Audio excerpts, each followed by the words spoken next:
1 semester of law school. 1 semester of criminal justice. 2 experts. I'm Kristen Pitts. I'm Brandi Egan. Let's go to court.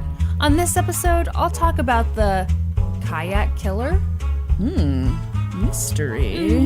And I'll be talking about the Oklahoma Girl Scout camp murders. Oh, no. Yeah. That's rough.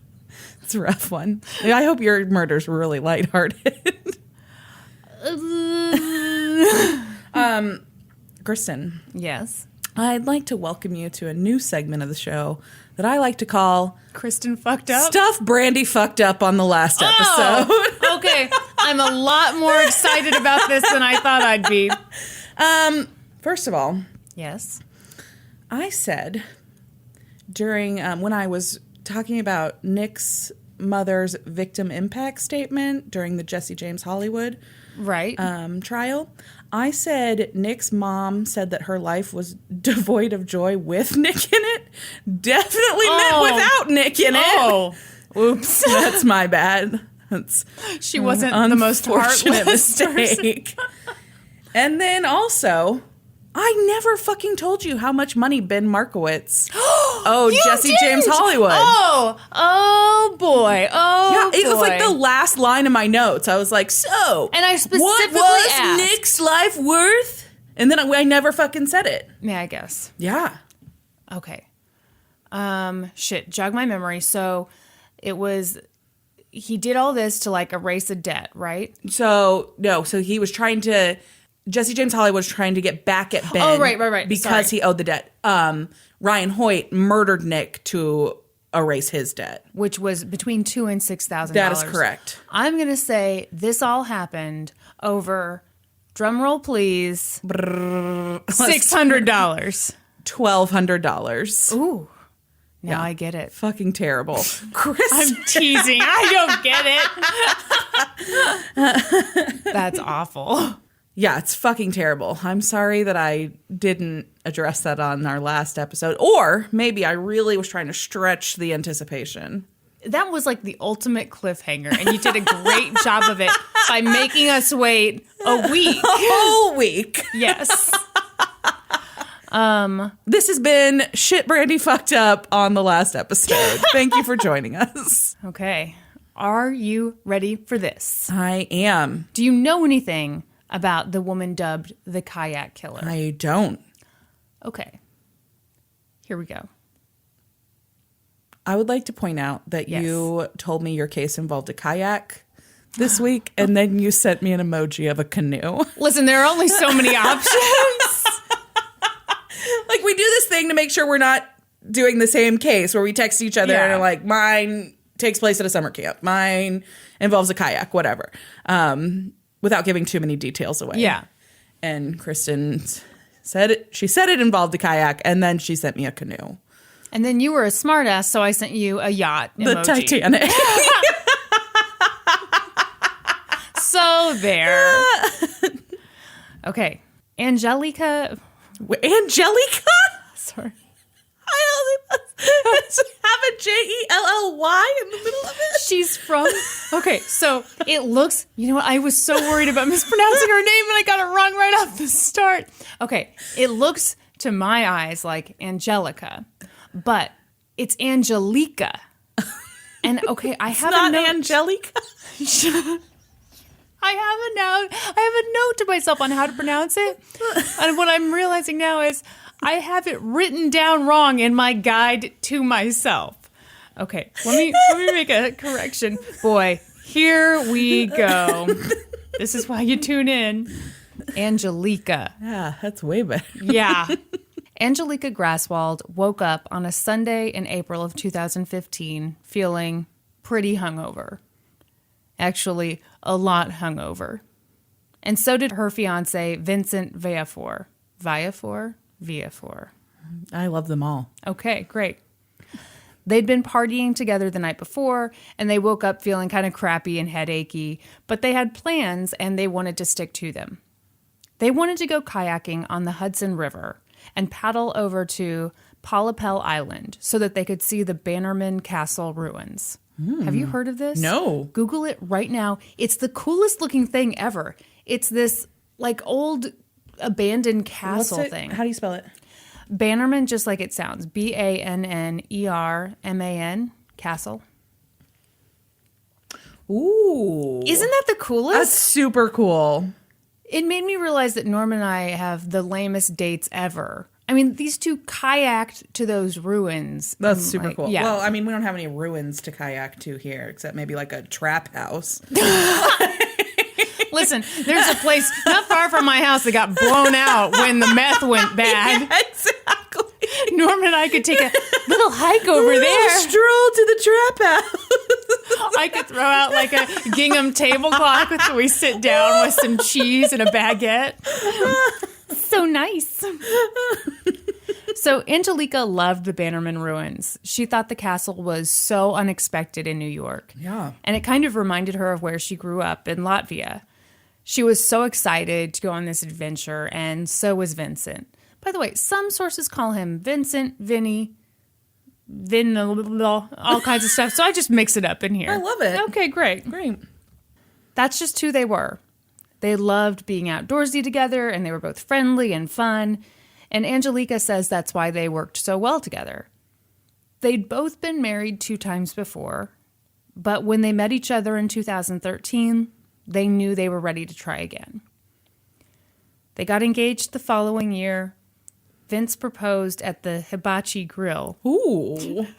Like, sorry. Threw her engagement ring up in the air and she caught it in her mouth. It's worse than that. Oh my God. So it was a spontaneous proposal, and he used a ring of onion from the grill. Yes, which, do you know how awkward that is? I can't say onion ring because that gives the wrong impression. We're talking about one of those.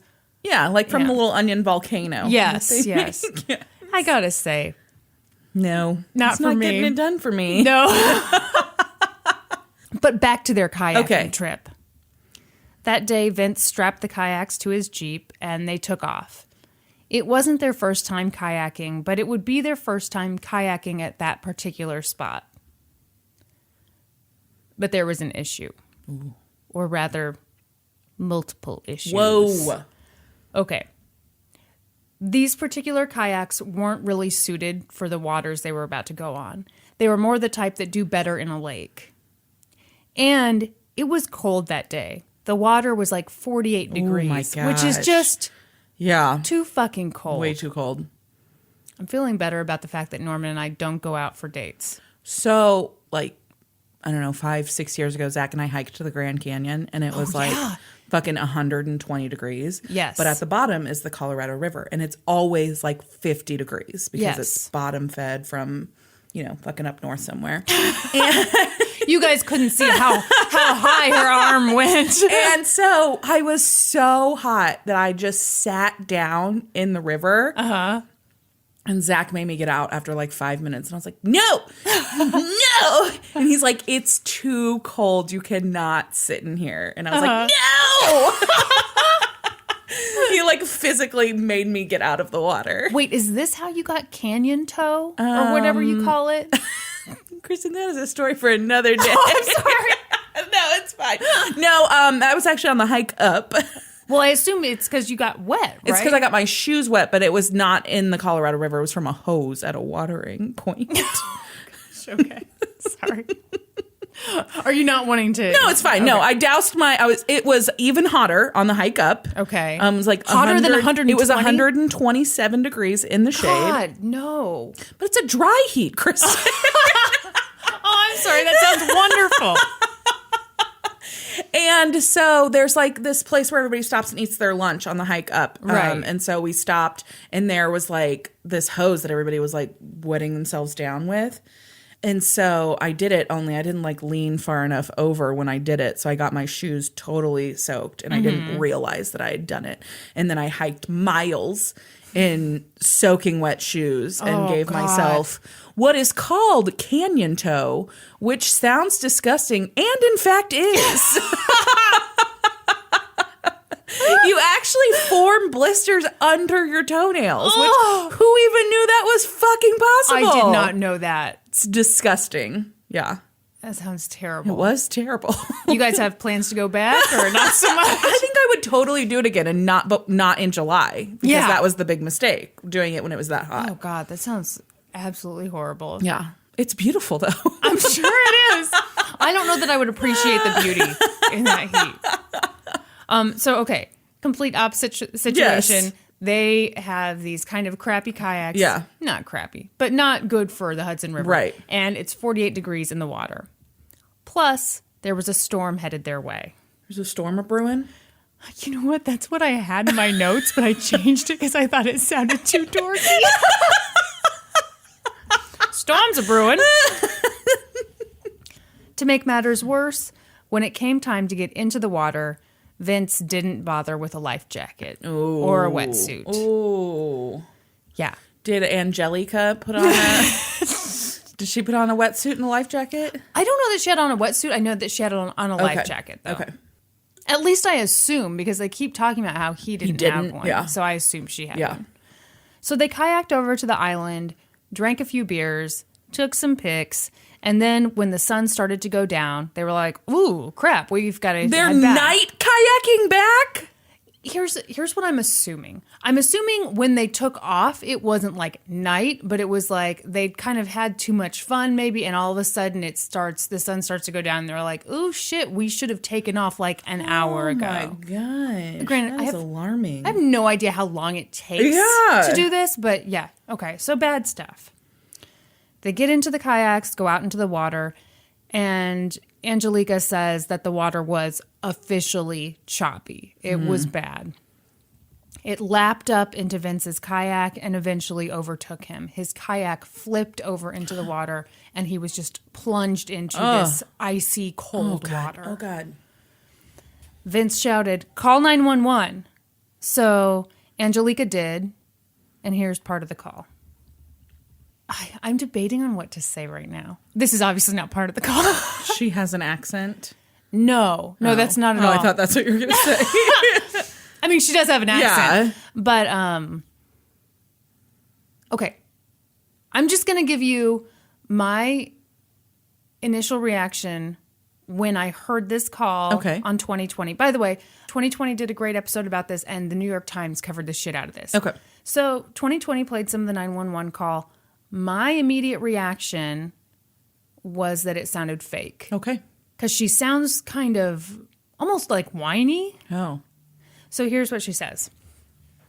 Angelika, but I don't see him. Oh my God. Dispatcher, can you see the kayak still? Angelika, no, the kayak went underwater. Oh my God. Dispatcher, we've got a boat in the water coming down to you, okay? Angelika, the water is very cold. I'm afraid he's... Oh my God. Oh no. That does sound bad. Now, who knows how I would react in this situation? So I have no idea, but I'm just throwing this out there because there's this debate. Over how authentic this 911 call is. There's this debate over, is there foul play in this? Is there not? I'm just telling you, my immediate reaction from hearing that 911 call was, sounds a little off. Yeah, I agree. Okay. From my impression of her interpretation of it. So it goes on for a little bit, and she tells the dispatcher that they need someone to come out quickly, and she thinks that Vince has drowned. Then the call ends. Angelika says at that point her kayak had capsized. Pretty soon, a rescue boat arrives, and they pull Angelika out of the water. They look everywhere for Vince. Couldn't find him. Oh. It was really sad, but pretty obvious he had drowned. Yeah. To hear Angelika tell it, this was a horrible accident. But that wasn't how a lot of other people saw it. Really? Okay, so here we go. This is a weird case. I feel so many different ways. Okay. No, you know what? I don't feel so many different ways. I just have a strong opinion, and I kind of want to just throw it out there and let people decide for themselves. Okay. But I'm very bossy, and I like to tell people what to think, so I'm just fighting a lot of things right now. Okay, excellent. So people observed Angelika in the days after Vince died, and they were like, she's acting kind of weird. Mm-hmm. Vince's mom noticed right away that she wasn't crying much. And she thought that was pretty strange. Then, within a few days of Vince's death, Angelika posted a video to Facebook of herself doing a cartwheel. What? Okay, give me your reaction. Like, No! She's doing cartwheels? A cartwheel, Brandi. But it was very jubilant, I gotta say. Yeah, fuck off. That is, I don't care who you are. You don't what excuse does she have for doing cartwheels?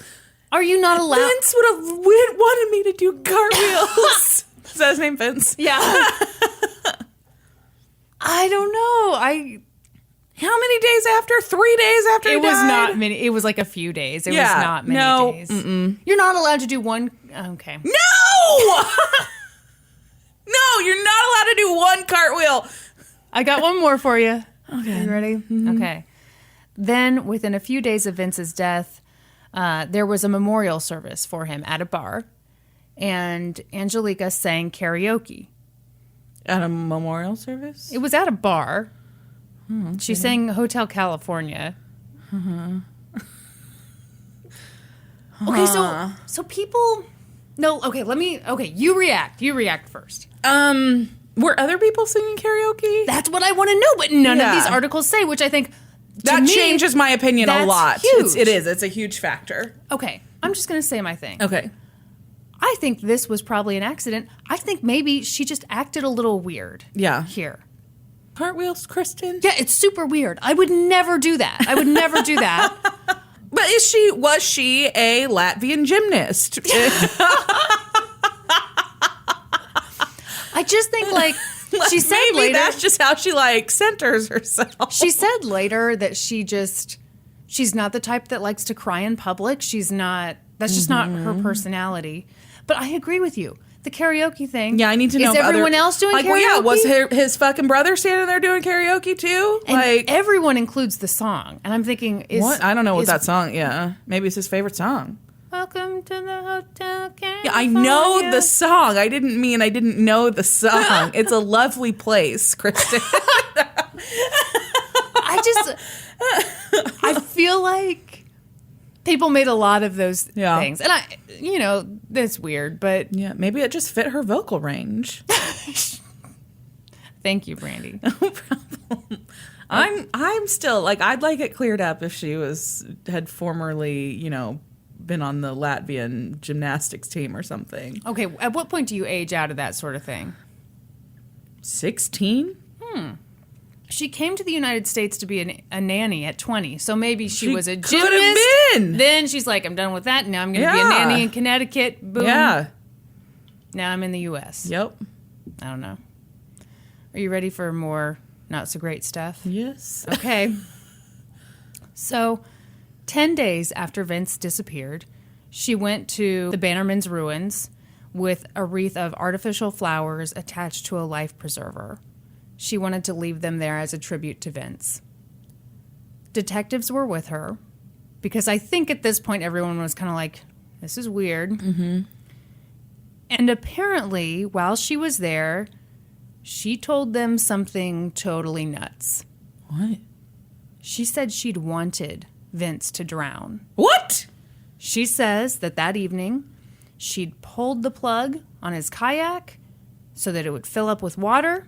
And she even took off, like, this little ring thing that keeps the two different sections of the paddle together. What? That's what they say she said, but there was no cameras, nothing recording it. So they're like, okay, we'd love to hear more of this. Cool story.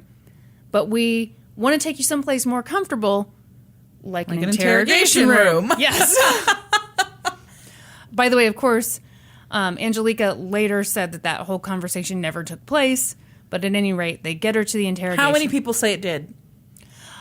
I want to say, for some reason, and this could be totally wrong, I want to say there were 3 detectives with her at Bannerman Island, at the Bannerman Castle ruins. I don't know that they were all there when this was happening. I think it's bullshit. I just can't understand under what circumstances she would fucking say that.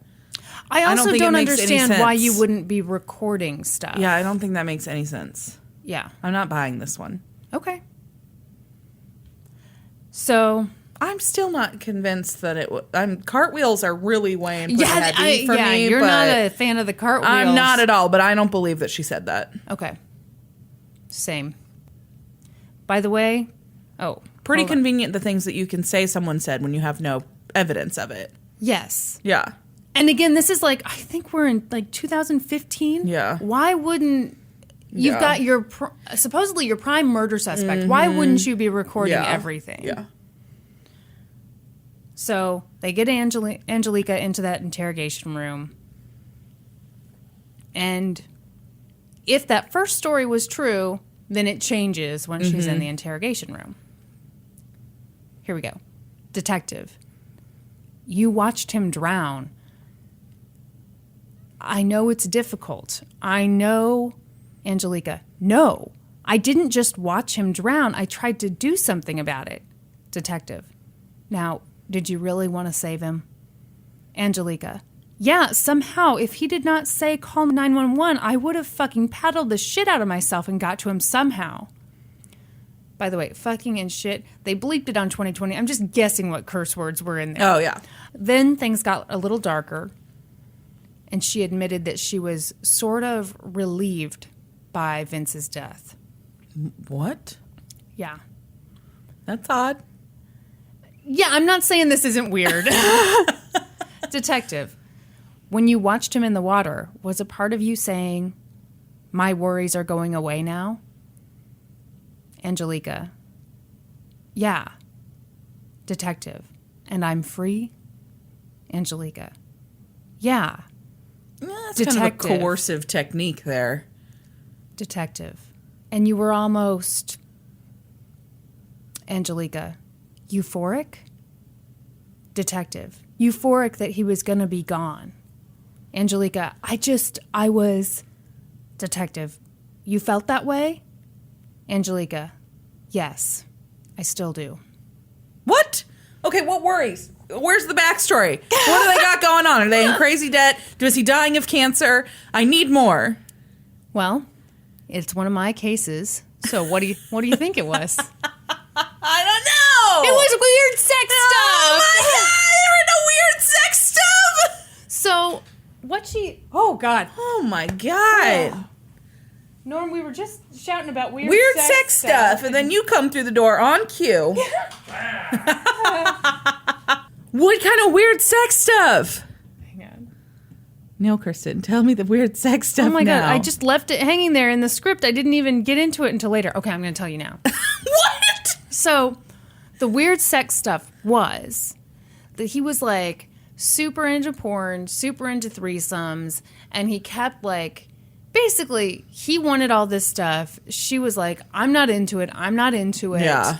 And apparently he started threatening her like, I'm going to call off the engagement unless you're willing to do this stuff. That's what she tells the detective. So, you know, she kind of says, I was sick of all that. I didn't like it. And now I don't have to deal kind with that of anymore. Relieved. Yeah. Whew. Yeah. Whew. Okay. So while she's being interrogated, police officers searched her and Vince's apartment. And they found that one of his guns was missing. So now we're 3 hours into the interrogation. Another detective walks in. The bad cop, if you will. And he's like, we know you fucking did it, Angelika. Then he slams the table. Yeah. No, he's like, when did you take the ring off the paddle? And she's like, I didn't do that. And he goes, well, you killed him. And she says, no, I didn't kill him. Now we're 4 hours in. Mm-hmm. They bring her coffee and pizza and a cigarette. And they leave her alone in there. The trifecta. Everything you could ever want. They leave her alone in there for a while. By the way, this interrogation lasts 11 hours. At one point, she starts doing hopscotch in the interrogation room. What? At another point, she's doing yoga poses. Oh, my God. All the poses. And that lens... Okay, as weird as that is, makes the cartwheel from earlier less weird. That's a really good point. Yeah. If this is what she's doing to, like, calm herself in an interrogation room, yeah, it makes the cartwheel less weird. Okay, I did not even put that together. What I thought, because, early in the 2020 episode, they're showing like footage of her downward dogging it in an interrogation room. And I was like, she fucking did it. She is cold as ice. But then when I hear, okay, you're in there for 11 hours with pizza and a cigarette. Yeah. Who knows what they'd catch me doing. Yeah. Yeah. I don't think anybody has any idea how they'd react in those circumstances. I can tell you for sure I wouldn't do a cartwheel because I'm incapable. So hurt myself many times trying that. They ask her some more questions about her relationship with Vince, and that's when she gets into the thing about him being really pushy and demanding in bed and just wanting stuff from her that she didn't want to do. Mm-hmm. Meanwhile, the police discover that she's a beneficiary on Vince's life insurance policy. And he had a pretty big one. So I believe she had like a 45% stake in it, and that entitled her to just under $500,000. Wow. I know. It's a chunk of change. No kidding. And he'd taken that policy out 6 months earlier. Was there like a double indemnity clause on it where she gets double if he dies in an accident? I don't believe so. Oh, okay. I'm going to be honest. I've never heard that term before. It's a real thing. I believe it. Not questioning you, just feeling bad about myself. So late in the evening, she told detectives that when Vince was drowning, she felt like she was torn in two. Angels and demons. She said she has this bad side, and it was telling her to just let it happen. But she also had the good side, telling her to save him. But she let the bad side win out because of how Vince had been treating her lately. Now they're 6 hours in, and one of the detectives said, "You killed Vinny, right?" Angelika, "You're the one telling me." Detective, "No, I'm asking you the question." Angelika, "You want me to admit it." Detective, I want you to tell me the truth." Angelika, "I am telling you the truth." Detective, "And what is the answer to that question?" Angelika, "I didn't want him to..." Detective, Angelika, "What is the true answer to that question?" Angelika, "All right, I'll give you the fucking statement." Detective, "What is it?" Angelika, "I wanted him dead, and now he's gone, and I'm okay with it. I'm okay with that." That's probably the true answer. I mean, that still doesn't mean she murdered him. No, that was a confession. That's not a confession. Brandi, the police say it's a confession. I don't think that's a confession at all. Do you think that's a confession? No. No, I don't. It's not at all. I think it's bad. I think it's bad too, but I think it says more about the guilt that she carries. Yeah. That the fact that he died and she feels okay about it. Which, I'm sorry, but you can feel okay about Yeah. it. You can have complicated feelings if you're not in a good relationship with somebody and something terrible happens. If your fiance's forcing you into threesomes that you don't want, and then he dies and you're like, oh my God, how terrible, I lost my fiance. But also, I guess I don't have to have those gross threesomes anymore. Yay! Like, I think that's realistic. Yeah.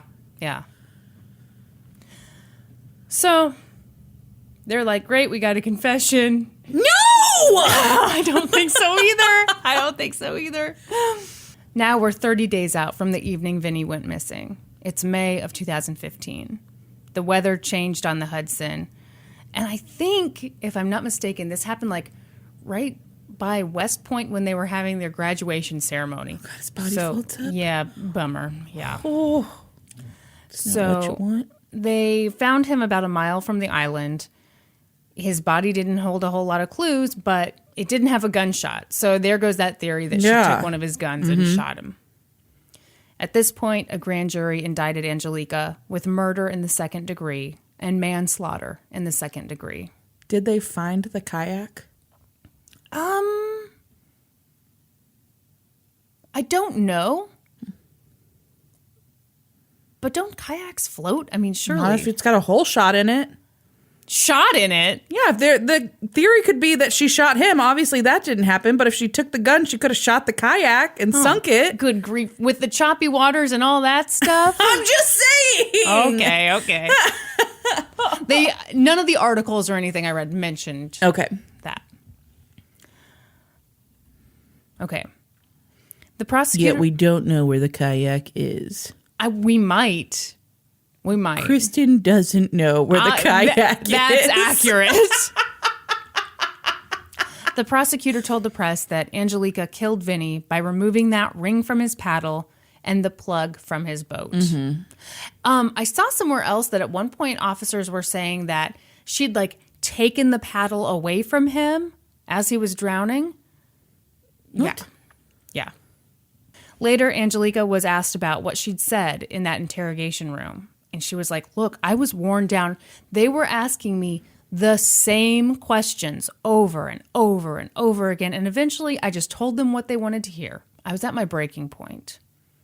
She said, when I walked into that interrogation room, I had no idea that I was like this big suspect. They told me it would be like a therapy session. Wow. Which I guess she just believed. Yeah, I mean, that's naive. That's, super naive. And as for her weird behavior after he died, she said she was just kind of putting on a happy front. She was stunned by the charges and traumatized by all the media coverage. People were calling her the kayak killer. Mm-hmm. She said, I was just at the wrong place at the wrong time, bottom line. I was in danger too, just as much as he was. I just happened to survive, and now I'm guilty. Yeah. I mean, that's true. Angelika pled not guilty to second-degree murder and not guilty to second-degree manslaughter. But Vincent's family was convinced that she did it. Really? Mm-hmm. Do they already have do they not like her to begin with? I don't know. But they, to this day, believe she did it. Wow. His sister, Laura Rice, said that Vincent and Angelika fought a lot and that Angelika had a temper. Laura didn't know about all the sex stuff, obviously. But she said that she felt like Vince was close to ending the relationship. She said he was frustrated with Angelika because she wasn't working and he had to support both of them financially. I could see that. Mm-hmm. So the prosecution starts gearing up for trial, and they are like, all right, let's run some tests. So they went out, got the make and model of that kayak. Unless they used the actual kayak, which they found, I don't know. They took out the plug, and they went into the water, just waiting to capsize. Mm-hmm. And it didn't. Nope. Ooh. So they could not get that thing. And then they start making waves, and it still doesn't capsize. And then they, make the hole even bigger. No, so it turns out this plug is really small. It's like half an inch. Yeah. And it's on top of the boat. And so on 2020, they did their own tests too. So they had a guy with a bucket of water, and they're like, he's like, okay, check this out. So he fills up the bucket with water and tries to pour it into that hole. And even when you're trying to get water into that hole, not that much is going to get in. Yeah. But if you have waves coming at you, a ton of water is going to get in. The seat? Yeah, where you're sitting. Yeah. So the whole thing was that's how you capsize. Yeah. I mean, having that little plug out probably isn't great, but it's not going to be... That by itself is not going to be enough. Yeah. No. Yeah. If anything. Mm-hmm. So the prosecution is like, well shit. Then they start looking at other factors. Like the fact that Vincent wasn't wearing a life vest or a wetsuit. Yeah, and it was fucking cold, and it was very choppy, as we heard earlier. And he'd been drinking. Oh, yeah. Yeah, so all this stuff is and they're fucking rowing out of there at night. That was my kayak. The demonstration. It looked more like a flag team routine that you were doing. I feel like you wouldn't get anywhere quickly in a kayak with those moves. So then they start looking at this confession again, and they're like, she didn't really... Yeah, it's not directly. Yeah, she didn't really directly confess. She did a lot of stuff that looks bad, said stuff that sounds bad, but there's no and I killed him. Yeah. Meanwhile, Angelika gets a lawyer named Rich Portale. Enjoy this guy immensely. He started digging through his hair slicked back. He's very good looking. Look him up. Richard Portale. Portale. Hold on, my computer has timed out here. Oh, he's much younger than I was anticipating. Oh, yes. He's very good looking. Yes, he's very good looking. Yeah. He's probably a dick, but I really like him. He seemed to do a good job here, and, I enjoy his haircut as well. He's got a nice fade. He sure does. And you're a woman who appreciates a good fade. I am. He starts digging through the evidence, and he's like fixing his hair, looking at the evidence, fixing his suit, just being beautiful. And tanning. He's definitely tanning. Oh, he's tanning he's so 100% hard. tanning. He leafed through the evidence while he was in a tanning bed. So while he's doing that, he makes a pretty big discovery. The plug that Angelika supposedly unscrewed, Richard could prove that Vinny knew it was unscrewed. What? Get this. So Vinny was the one who loaded the kayaks on top of the Jeep. Mm-hmm. And he threaded one of the straps through that open drain pipe. And we know that because there's I think it's toll booth footage where you see them driving and you see that there's a strap running through that pipe. So he knew that the thing was unplugged. Oh my gosh. Also, the defense uncovered other photos of Vince kayaking with the plug open. Mm-hmm. He'd done it many times before. Yeah. And also not wearing a life jacket. That's just kind of how the guy rolled. Richard also looked over that interrogation tape. And he felt like he saw some major red flags. Like coercion. Yeah, you said it. Is that right? Yeah. The thing is, some of the things he brings up, I think are so major, and it made me mad at 2020 for not including this shit. Because, really, you include the hopscotching? And no, because I use their show a lot and I appreciate them greatly. But I feel like you've got to include this other stuff. So Richard was like, there was a clear language barrier and a cultural barrier here. She did not understand her rights in the United States. So get this. Several hours after she'd been read her Miranda rights, Angelika asked the detective who Miranda was. Oh my gosh. Yeah. So she clearly didn't understand. Didn't have a clue. Yeah. And of course, the detective says, no, she understood them. I asked if she understood, and she said yes. He also said that she hadn't been read her Miranda rights until after police had spoken with her for more than 3 hours at the police barracks. Which is if that's true, that is unreal to me. Yeah. How could... That's nuts. How is that possible? Yeah. Do these cops not watch Law and Order? They start that shit with the Miranda rights. Right off the bat. One thing I will say, so he talked about the language barrier. Just from watching interviews with her and stuff, I don't necessarily buy a language barrier. Her English is fantastic. She'd been in the United States for 15 years. I mean, it was really, really good. Yeah. I do buy a cultural barrier. Yeah. Though. Yeah. And I almost wonder if, your culture impacts how you grieve for somebody. And maybe it probably does. I think it does too. Yeah. And I don't know.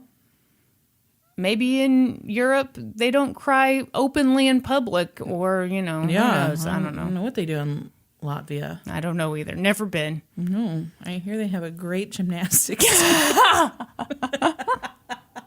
At this point, the defense is feeling pretty good and super cute. And the prosecution is feeling pretty bad and not as cute, I gotta say. Sorry. Angelika was facing life in prison. And that's what the general public expected her to get. I mean, the thing that is crazy about this to me is I remember this case and I remember thinking, guilty. Yeah.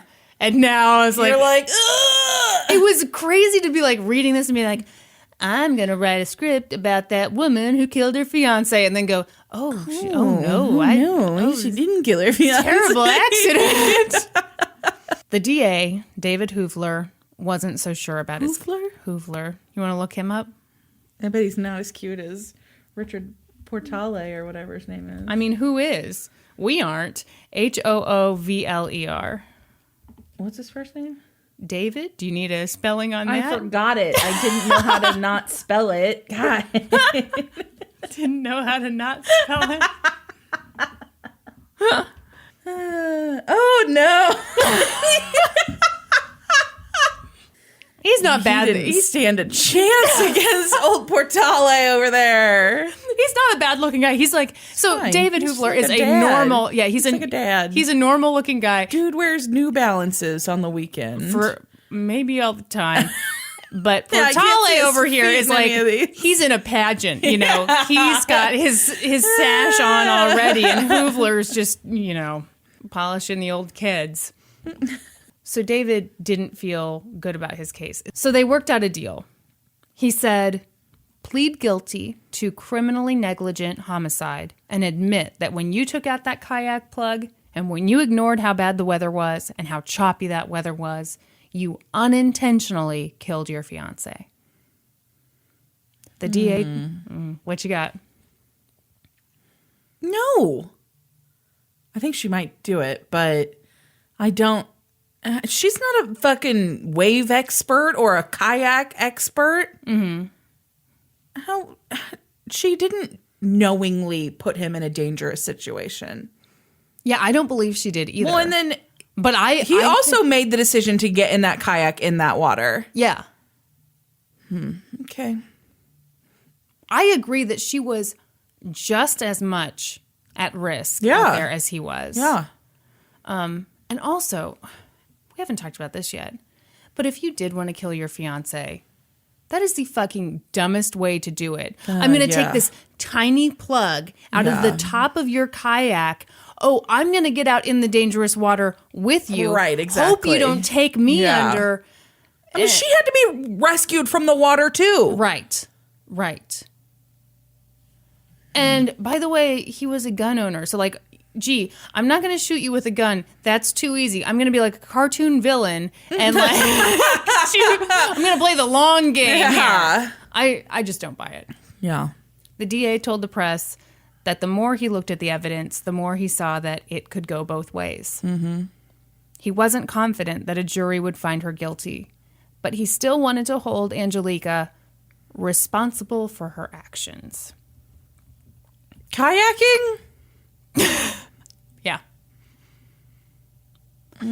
Her lawyer later said, he knew the plug was out. He knew the waves were high. He knew all of these things. And Ms. Graswald was not his mother. You know, he's a grown man, and that's really his responsibility. At least he made the decision to get in the water. Yeah. I mean, I hate the victim blaminess of that, but at the same time, he did make decisions. Victim blaming. Yeah, he made the decision just like she did to get in the water. Yeah. They both made the decision to get in the water. Yeah. And he didn't have a life vest. Yeah. Yeah. Now we're in the summer of 2017. And this whole time, Angelika has maintained that she was innocent. But at the same time, she had no faith in the system whatsoever. So she was facing life in prison. Yeah. She spent the summer thinking it over. Yeah, that's my fear, that she's going to take the deal when she would have just gotten off. I wouldn't risk it. You would take the deal? Oh, 100%. Life in prison or, I mean, you're about to find out now. She'd been in prison for so long that she was basically going to be out by Christmas with time served. And I think I would just be like, all right, fuck the justice system. Sure. Yeah. Sure, I'm guilty. Yeah. And I'd go back to Latvia, but, you know. Right. Whatever. Never so been, but back on that gymnastics team. Yeah, I'd be like, I'd put on some wrinkle cream and hope they've missed me. She spent the summer thinking it over. Like I said, if she took the deal, she could be out by Christmas with time served. But that would mean a guilty plea. Yeah. Ultimately, she did take the deal. Yeah. She said it wasn't an easy decision, but she had to weigh the risk. She could not risk going away to prison for the rest of her life. This whole time, Vincent's family maintained that Angelika murdered him. They were pissed that she got this deal. Really? Oh, yeah. Because imagine if you felt like your loved one was murdered and the murderer got, like, basically, I think Angelika was in prison for over 2 years. Mm-hmm. Yeah. When Angelika pled guilty, it solidified their feelings. Vincent's sister Laura said, she definitely did something, otherwise she would have fought it. She still took a plea, An innocent person doesn't take a plea. No, I disagree. I disagree, too. I think that's someone who doesn't have a court podcast right there. 100%, or has never listened to one. No, I think that she totally distrusted the system and was like, this is my best bet. I think she had a good chance of getting off if she went to trial. I think so, too. It was... I completely believe that she wouldn't have seen it that way. Yeah. And that this was the least risky way to go. I agree. Yeah. I don't think it means that she is guilty. Yeah. I would also worry about, like, if I were in a different country, you know, I had an accent, and, like, Angelika, I'm sorry, she was younger, cuter than Vince. Like, I think there would be potentially people on a jury who would be like... There'd be bias there. Yeah. There would be some serious distrust. Yeah. Because they watched too much 90 Day Fiance. Even though she'd been in the country for 15 years. 6 weeks later, Angelika was released. She'd spent about 32 months in prison. So now she has a felony on her record. Yeah. And she worries that she might get deported. Yeah. But there was one other thing she worried about. The life insurance policy. She tried to collect on it? Here's the thing. So, like I said, she pled guilty, but because she pled guilty to unintentional homicide, she was still eligible for her split of the policy because it was unintentional. Hold on. Hold on. Ooh. You're smoking up like one of those hibachi onions right now. Ooh. Vincent's family was determined to fight this. Oh, fuck yeah, they were. They didn't want Angelika to receive any money. And like I said, she was about to receive potentially about $500,000. Yeah.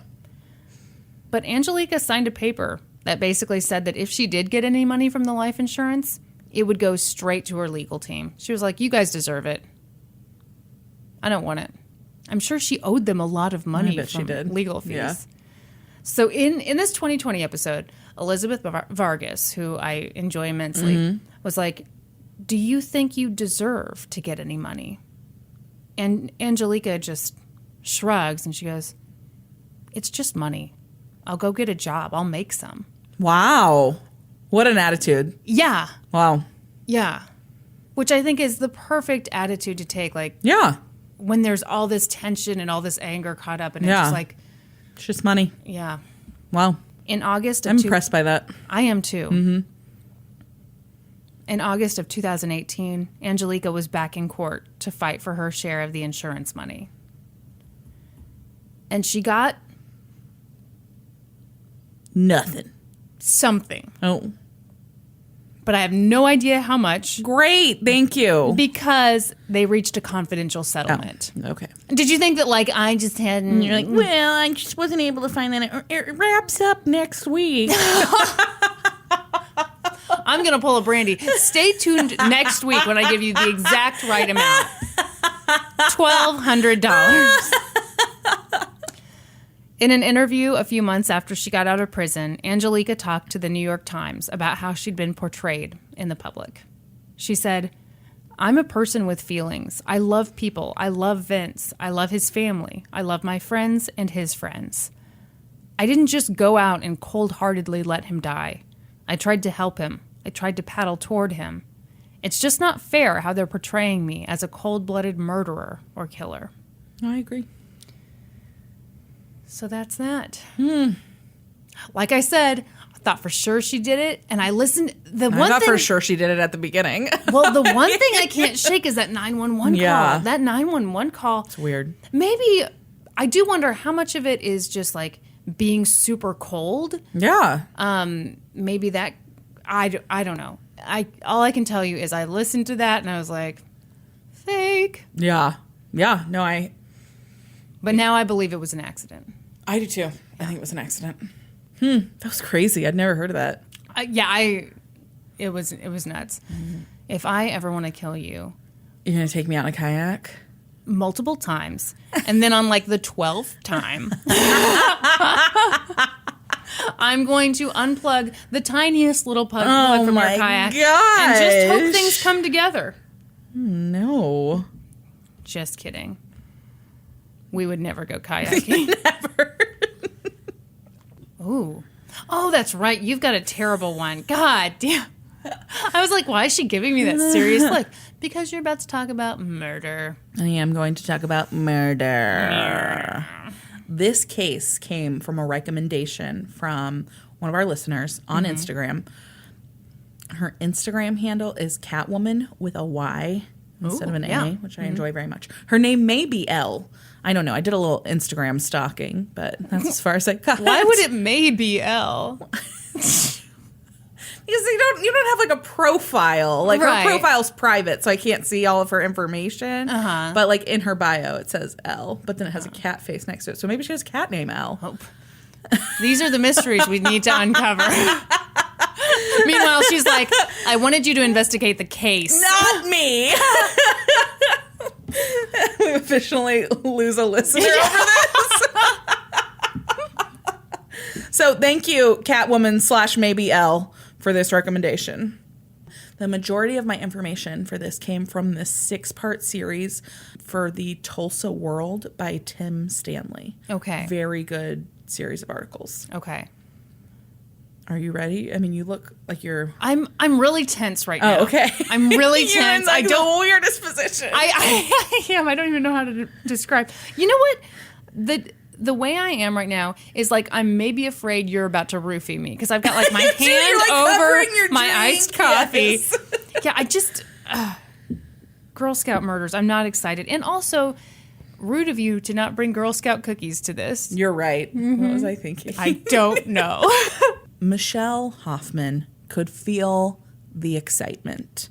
It was all around her and bubbling up inside her. It was June 12th, 1977. Oh my gosh. The best day. Brandi and Norman's birthday. And Michelle was in the parking lot of Girl Scout headquarters in Tulsa, Oklahoma, getting ready to board a bus for 2 weeks of sleepaway camp. Girls all around her were doing the same. They were preparing to head to Camp Scott, a 410-acre camp located just 2 miles from Locust Grove and about 50 miles from Tulsa. The camp had been run by the Girl Scouts since 1928 and offered hiking, swimming, stargazing, sleeping in tents, everything a young scout could want at summer camp. It was Michelle's 7th summer at the camp. And at 15, she'd aged out of the camper bracket. This year, she was returning as an aide to the camp director, and she was thrilled.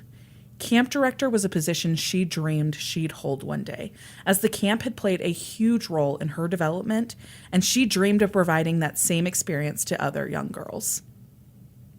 That June day in 1977, Michelle looked around the parking lot at all the faces. There were some she recognized and lots she didn't. It was the first session of the summer, and 130 girls were signed up to attend. As the girls started to load the buses to camp, one of the girls' faces caught her eye. Michelle was drawn to the girl for a couple of reasons. First, she was beautiful. Second, she was the only African-American girl there. And third, she looked nervous as hell. So Michelle walked over to her, introduced herself, and learned that the girl was Doris Milner. She was 10 years old, a first-time camper, and she did not want to go. Oh, poor Denise. Her mother explained to Michelle that Denise was feeling a little homesick already and was having second thoughts about getting on the bus. Michelle held out her hand to Denise and said, "Why don't you come with me? We'll ride down together. It'll be fun, I promise." So the two boarded the bus, and on the hour-and-a-half ride to the camp, Denise said very little. She just stared out the window. All along the way, though, Michelle kept saying encouraging things like, "You're going to go do great. You'll have so much fun." That had always been her experience at camp. She could have no idea that Denise's experience at the idyllic Girl Scout camp located at the end of Cookie Trail Road would be very different. Oh. Once they arrived at Camp Scott, the girls were broken up into different groups and set off to different sections of the camp. Each section consisted of a counselor's tent and 7 campers' tents. The tents were when I was a Girl Scout, what we called permatents. Okay. So they had like, they were like a wooden structure. So they had like a wooden platform and then a wooden like roof structure and then canvas hung over that. Right. And you could roll the sides up to let the air in and whatever. And then inside were 4 cots for sleeping. Did you go to camp as a kid? I did. I went to, so I was only a Girl Scout for 1 year. And I was thinking about this morning. I was trying to figure out what year it was.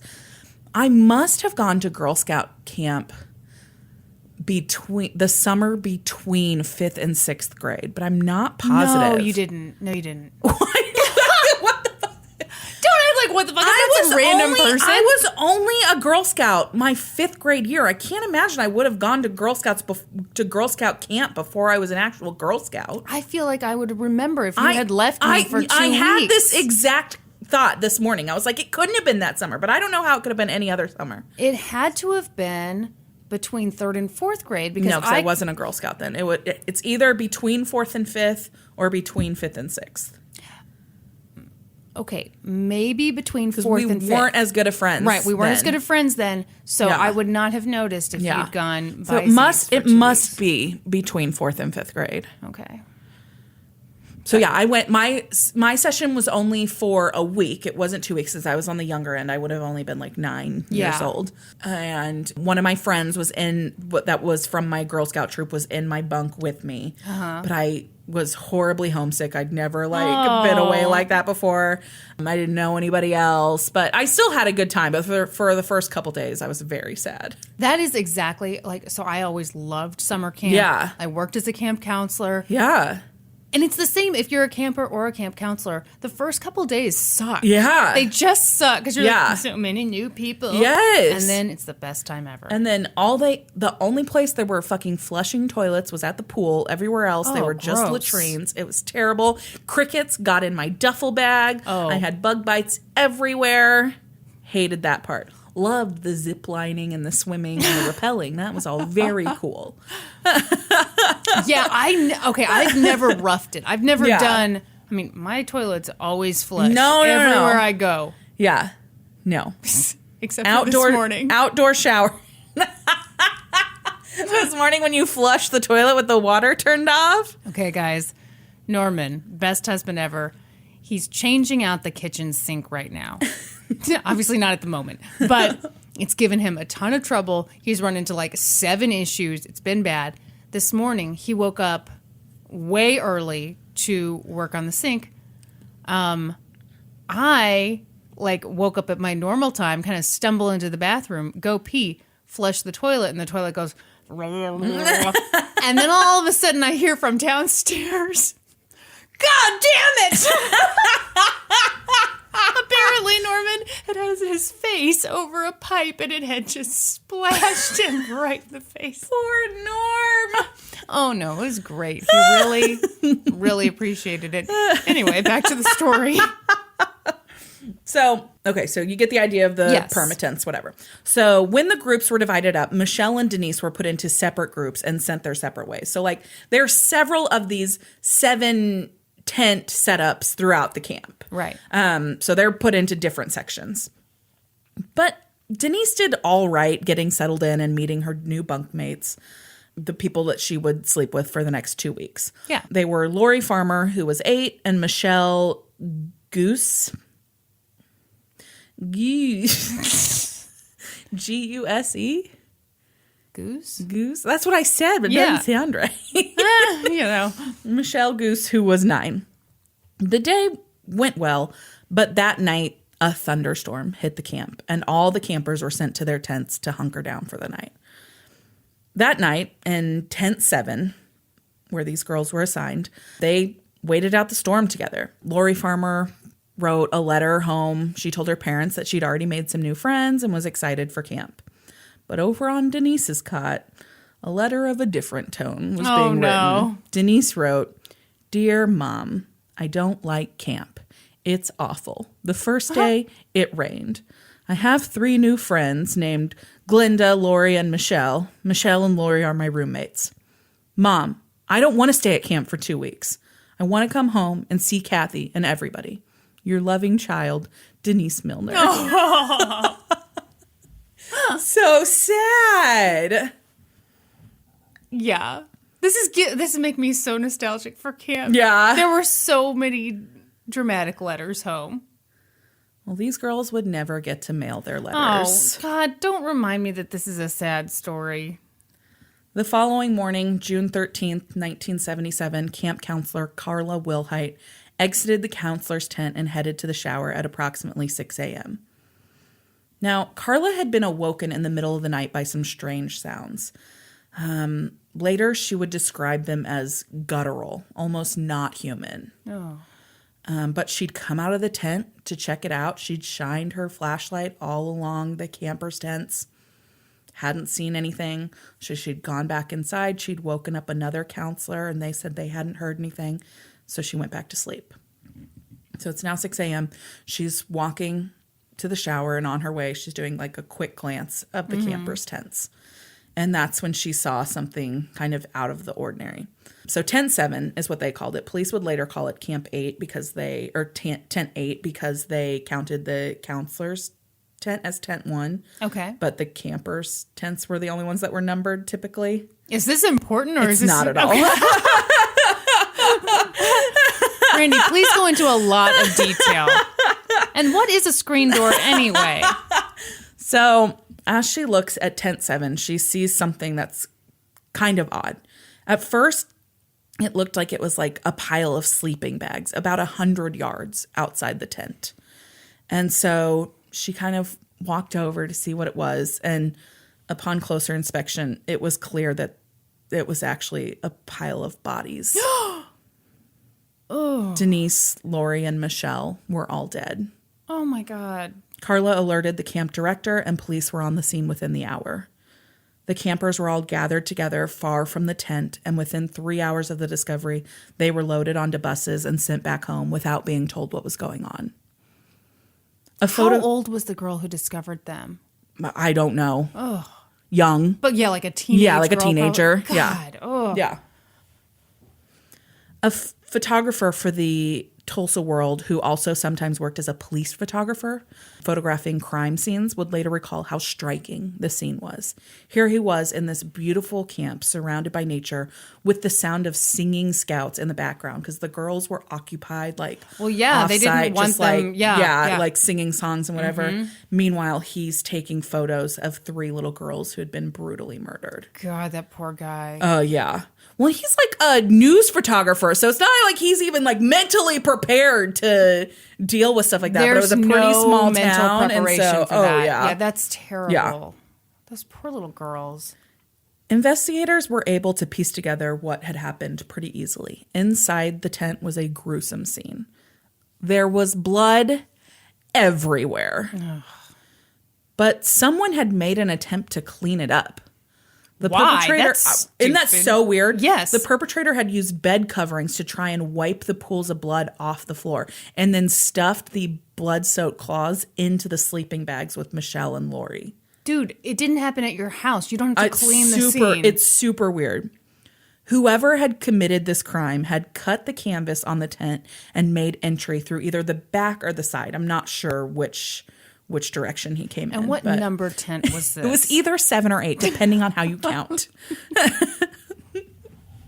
Okay, so the reason I say that, it really doesn't fucking matter to the story. But like, there's a book about this. It's called like The Girls in Tent 8 or something like that. I see what you mean. But at camp, they always called it Tent 7. Yeah. So fuck off, Kristen.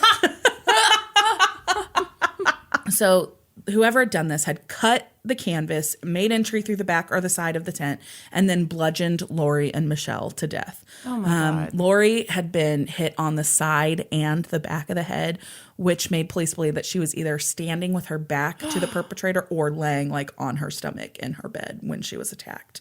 Wow. Their bodies were then put into their sleeping bags and dragged or carried over 100 yards from the tent. Denise was bound with some kind of ligature, I believe tape, and then asphyxiated. Oh. Her body, nude from the waist down, was piled on top of the other girls. Oh, my God. All 3 girls were sexually assaulted. Why did you do this? I hate this.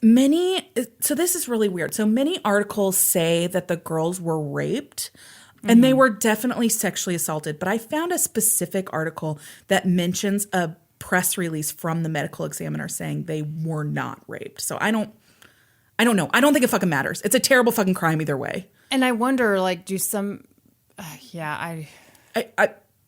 It's such a small detail that I don't think it matters. It doesn't make it any better or worse. They were sexually assaulted in some way. Semen was found on all of their bodies. Oh, gross. Yeah. But I think it's weird that they all say that they were raped, and then there's a specific article where the medical examiner says they weren't. So I don't know. Yeah. Investigators didn't really have that much in the way of physical evidence in the case, though. So they have the semen. What year was this? 1977. Oh, damn it. Oh, yeah. I was like, Brandi, it doesn't do hardly shit for them at that point. Yeah. Hardly shit. I don't think that's a phrase people say. And you invented it. Good job. What they do have, though, is a shoe print that was left in blood inside the tent. Okay. And it's a size 9.5 men's shoe print. Okay. And then they also have a fingerprint from a big red flashlight that was found on top of the girls' bodies. Did not belong to any of the girls, but it was found on top of them. Other than that, they had some tape and some rope that had been used maybe to tie Denise up. Obviously, the murders became huge news very quickly. Is terrible. 3 beautiful little girls were dead, and it had happened somewhere where kids should feel safe and have fun. Yes. The public was outraged. They wanted answers, and someone needed to pay for this. Are you setting me up for them getting the wrong guy? Oh, I don't know. Am I? Oh, damn it. This sentence makes no sense. Let's hear it. Let's hear it as written. Initially, she was getting leaded to the press. Sorry. Just spat everywhere. Initially, shit was getting leaked to the press left and right, is what that's supposed to say. Okay. And only like 38% of it was correct. And all of this leaked information kept getting printed in the newspaper. No. Yes. So it was announced that 2 different sized footprints were found, and that fingerprints were found on the bodies, that the murder weapon had been determined to be a crowbar, and that it had been found, and that there were all kinds of viable fingerprints all over it. Okay, I am pissed. Were there reporters making this shit up, or were there people on the police side just I don't know. I don't know the answer to that. God. Yeah. Okay. So eventually, but not nearly soon enough, the sheriff ordered a media blackout in the case because all of this information was hurting the investigation. Yes. 2 different footprints had been found, but they couldn't say that when the second one was made. It was outside the tent, not inside. Okay. It was a boot rather than a shoe, but could have been there for days. They didn't really didn't really have any way of knowing exactly when it was made. And there were sightings of a man near the camp with boots on a couple days prior to the murder. And then the fingerprints that it was released were found all over the girls' bodies. All the medical examiner said was, no, that's not the case. And they wouldn't elaborate on where that information had come from. No, what's not the case? There were not fingerprints all over the girls' bodies. Okay. I don't even know how that would work. I don't think you can leave a fingerprint on skin. Yeah, that's a good point. I've never heard of that before. Yeah. No murder weapon was ever located, let alone one that was covered in fingerprints. Okay. I'm guessing that this was like, we think it was probably done with a crowbar, and then that turns into, they found a crowbar. They found it. It's got fingerprints all over it. Yeah. If this was an episode of Sesame Street, the word of the day would have been miscommunication. Why the hell would this be an episode of Sesame Street? It wouldn't be, Kristen. I was trying to do something clever. God. This episode is brought to you by miscommunication, because the miscommunications did not stop with the leaks. This is the worst episode of Sesame Street I've ever seen. What if I did it like in a Big Bird voice? Would that be better? What's Big Bird's voice? I have no idea. Oh. Does he talk? Yeah, he fucking talks. Don't give me that face. So when authorities visited Michelle Guse's parents to inform them of Michelle's death, somehow the Guses left that conversation thinking Michelle had been in some kind of accident. What? It's unclear if the officials told them that or if it was simply like their interpretation of what they were told, but they didn't find out that their daughter had been murdered until they saw the bulletin about it on the fucking news. You're kidding me. No. Oh my God. How fucking terrible would that have been? Do you think they were like trying to like nice it up a bit? I think probably. And so I think they probably didn't want to say your daughter was murdered. And so they said, there's been an incident. She's dead. And they totally interpreted it as there was some kind of accident. Yes. Yeah. Because you would never jump to the conclusion that, oh, my daughter was brutally murdered at Girl Scout camp. Yeah, exactly. Yeah. How terrible. Oh, yeah. Rip the Band-Aid off in one go. Yeah. Another kind of pseudo miscommunication came with the release of the girls' identities to the press. Like I said earlier, the camp was evacuated following the murder and the girls were sent home without knowing what was going on. Mm-hmm. Among those girls was Michelle Hoffman, the girl that had ridden down with Denise and who was looking forward to spending her summer aiding the camp director that summer. I said summer too many rounds. It was the summertime, guys. It was summer camp, summertime. Directing with hot. The camp director. So when Michelle heard about what had happened, she was devastated, but she didn't recognize any of the names of the victims. Initially, Denise Milner was identified as Doris Milner, as Doris was her legal first name. Oh. But she went by Denise, her middle name. Mm-hmm. It wasn't until Michelle saw a picture of the victims on the news that she saw that Doris was actually Denise, the sweet, timid girl she'd ridden the bus with. Yeah. And it broke her heart. Well, yeah. That'd be horrible. Oh, yeah. And she knew that Camp Scott would likely never reopen. And summer camp in general would never spark the joy in her that it had. No. That would just completely change. Yeah, Here was this girl who thought she was going to grow up to be a camp director. Yeah. Yeah. Horrible. So the leaks to the press stopped with the media blackout, and for a few days there were no updates in the case. Then, on June 23rd, 1977, police announced they'd identified a suspect and charged him with the murder of the 3 girls.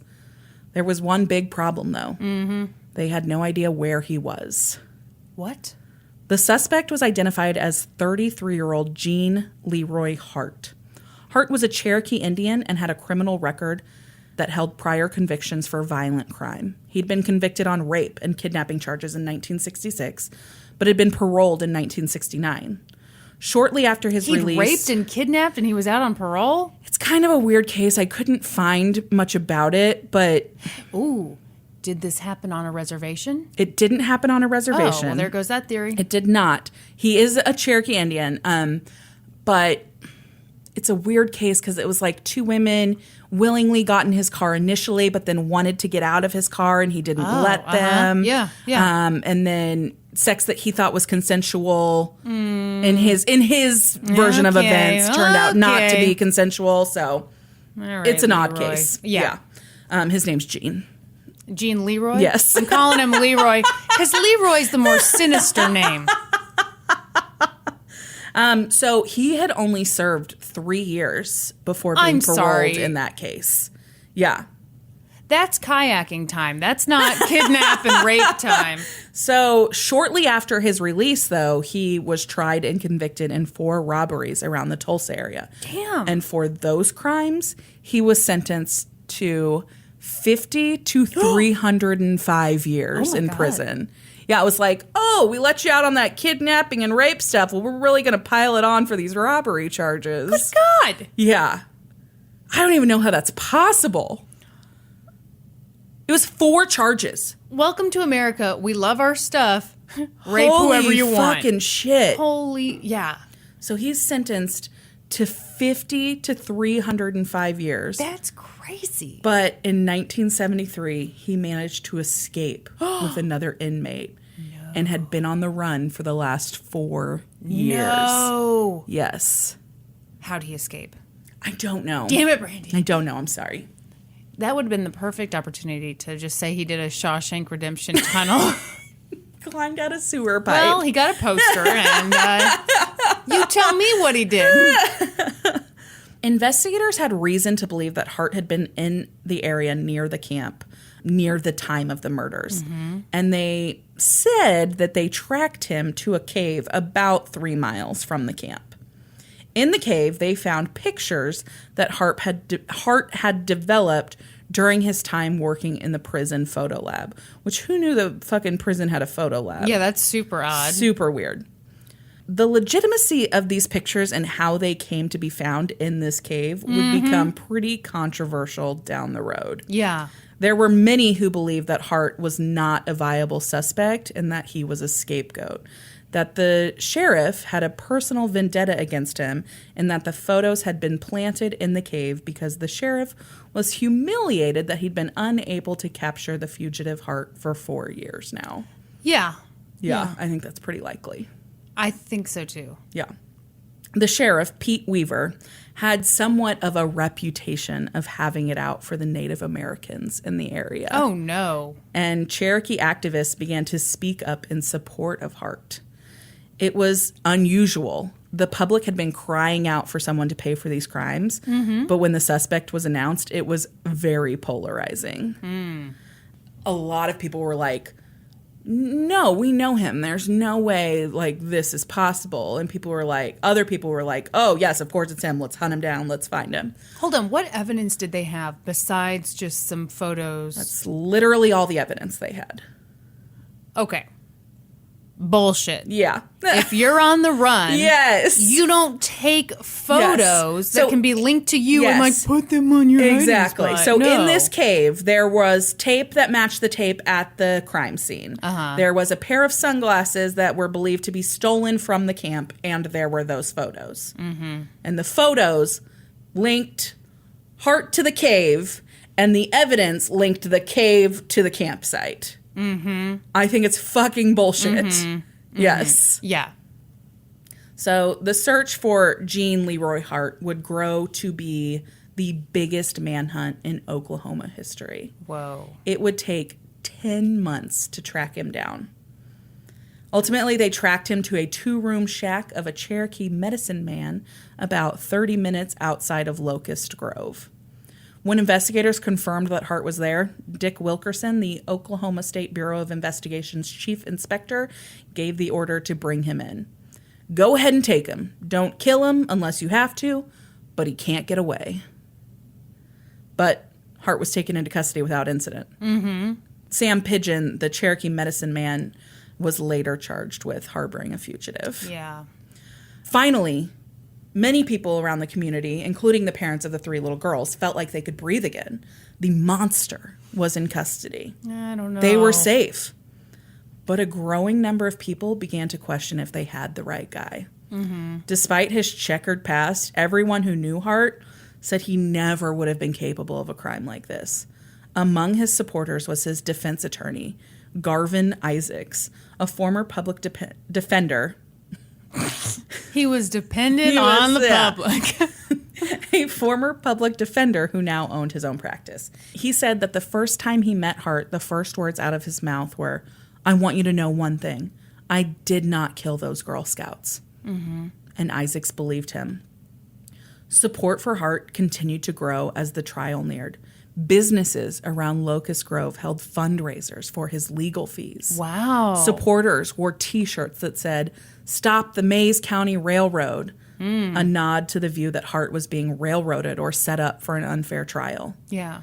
The Cherokee Nation Tribal Council also came forward and donated $12,500 for Hart's defense. Adjusted for inflation. Oh. That would be about $54,000. Not too shabby. Though the donation came with an official statement. The council said that they were not taking a position on Hart's guilt or innocence, but that they just wanted to ensure that he received a fair trial. Yeah. Yeah. Because you can't get a fair trial without money. No. I firmly believe that. Yeah. The murder trial of Gene Leroy Hart finally began on March 5th, 1979, 21 months after the murder. And it was a fucking circus. The trial was held at the county courthouse in Pryor, Oklahoma, and news media from all over the country flocked to the small town to cover it. Jury selection took 10 days. Whoa. With more than 110 prospective jurors being questioned. Finally, a jury of 6 men and 6 women were selected and sequestered for the duration of the trial. How many Native people on the jury, do you know? I don't know. I wonder if the prosecutor was like, we'd like a bunch of white people, Probably. Please. Yeah. The state's case hinged on 2 basic types of evidence. The biological, including hair and sperm samples found on the girls, which expert testimony said belonged to Hart, and items that could put Hart at or near the scene of the crime. So the biological evidence, by today's standard, was sketchy at best. Right. So my understanding of the court record, so I read through this a little bit, and I was like reading like the official court record. So like some of it was in shorthand. Snooze. So I was like, what the fuck does that even mean? So my understanding was that an expert testified that the hair found on the body was in keeping with the texture and makeup of Native American hair. That it was never actually compared to Gene Leroy Hart's actual hair. That's insane. Is that not insane? Yes.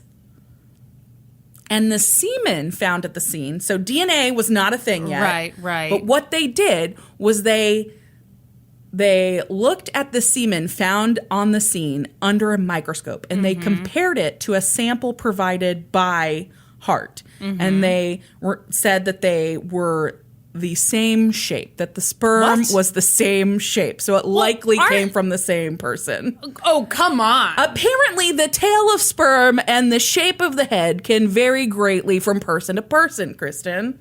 I had no idea. Seems like a very specific science. I feel like that's not really so much a thing because we don't hear about that at all. Exactly. Yeah, so that's the biological evidence that they present from their experts at trial. Can you imagine if that was your job? No to like fucking get shit. your face right down in there? Yeah. As for the items that could put Hart at the scene of the crime, that's what I mentioned earlier. There was the pair of sunglasses that were alleged to have been stolen from a camp counselor, a roll of tape that matched the tape at the scene, and the photos that they were able to link to Hart through the prison photo lab. That is so stupid. These items had all been found in that cave where investigators believed Hart had been hiding out. But they didn't find like a sleeping bag. They didn't find food. They didn't find water. All of the obvious things you would have if you were hiding out there. Nope. No, he went for putting up the homey touches That's first. Right. Interesting way to go, I gotta say. But the prosecution admitted that they had no smoking gun. They knew that their case was circumstantial. But if you look at all the pieces together, they told the jury. And add in a dash of racism. They add up to a guilty verdict. The defense strategy was essentially to put the investigation on trial. Isaacs told the jurors that the prosecution case was all part of a grand design to convict an innocent man. Authorities had been out to get Hart from the beginning, he told the jury, and they'd ignored other, more likely suspects, namely convicted rapist Bill Stevens, who, by this time, was serving time in a Kansas prison. Stevens, Isaacs told the jury, was the stronger suspect, and then he called a handful of witnesses who testified that they had all seen Bill Stevens the morning of the murders, acting nervous. Where? And near the campsite. No. And the witnesses testified that Stevens was dirty and had red stains on his boots. Well, god damn it. Right? Yes. Were they 9.5s? Probably. I don't know. But so the prosecution maintained that the sheriff investigated him and ruled him out as a suspect. Yeah, okay. Bullshit. Yeah. Then, perhaps the simplest but most damning proof of innocence was offered by the defense. Those 2 pieces of concrete evidence the prosecution had, the fingerprint from the flashlight and the shoe print in blood, neither belonged to Hart. The fingerprint wasn't a match. Oh. And the shoe print was a 9.5. Hart wore an 11.5. Well, yep. You can't change your fingerprints and you can't shrink your feet, Isaacs told the jury. Believe me, I've tried. Yeah, that's not him. Yeah. How did this get to trial? That is insane. It's insane, right? Oh. Yeah. So Betty Milner, who was Doris Milner's mom, said, I'm sorry, Denise Milner. I don't know why I called her Doris. That is her legal name. It's her legal name. You got confused. We'll correct it on next week's episode in our new segment. Called Shit, Brandi Fucked Up. She said the courtroom was a lonely place to be. It wasn't hostile, but there were few people on her side, it seemed. When leaving the courtroom, the girl's parents said people would come up to them and say, "I'm sorry, but Hart did not kill your daughter." Okay, shut up. Yeah, that's not helping anybody. No. And it didn't help to see the collection jars set up in his name at stores all over town. Yeah, then the town had really gotten behind Hart, which was very difficult for the parents. I mean, I'm glad the town got behind him, but I can see how that would just be awful because then you feel like no one's advocating for your daughters. Absolutely. The trial itself was difficult to watch at times for them, too. Not just because the material was so hard to hear, but because it would break down to a full-on sparring match between the two lead attorneys at times. Oh, God. Both the prosecutor and the defense attorney were admonished multiple times for their behavior in court. At one point, the two attorneys had been called into the judge's chambers when things had escalated in the courtroom. And things continued to escalate so much in chambers that the prosecutor challenged Isaacs to a fight. No. Yes. Isaacs didn't take him up on it, but prosecutor Ron Schaefer remembers it as the only time in his career that he challenged an opponent. Fucking dudes, man. Yeah. That's dumb. It's so dumb. After 10 days of testimony, the case was handed to the jury. They began deliberating on a Thursday afternoon. They deliberated for 6 hours before retiring for the evening. Then, the following day, March 30th, after deliberating only another 30 minutes, they sent word to the judge that they'd reached a verdict. The jury found Gene Leroy Hart. They could not have found him guilty. They couldn't have? No. You don't think that's possible? No. They found him not guilty. Oh my God. You jerk. Oh, jeez. The courtroom broke into cheers as the verdict was read. Hart put his face in his hands and sobbed out of relief. The parents of Michelle, Lori, and Denise cried tears of a different kind. Oh, gosh. How could this happen? The police had told them this was the man who murdered their children. Did they believe that, though, after listening to all that? I think if you're in their situation and the police are telling you, we're getting you justice for your girls, this man did this to them. Yeah. It would be easy to see the prosecution's side and be like, yeah, this is him. Like, yeah, I mean, we might not have the best evidence, but we got to put this guy away. Mm-hmm. Yeah. Yeah. Okay. I think because you trust the police. I say fuck the police. I'm thinking if you were those parents in that situation, you would trust the police. I'm just rapping to you, which is what I do sometimes. The jury later told the press that on their initial vote in the jury room, they had all voted not guilty. Wow. Yeah. They came to the unanimous decision after only 5 minutes. But they felt they owed it to the families to deliberate on it longer to be absolutely sure they were making the right decision. I love that. Yeah. Yeah. Yeah.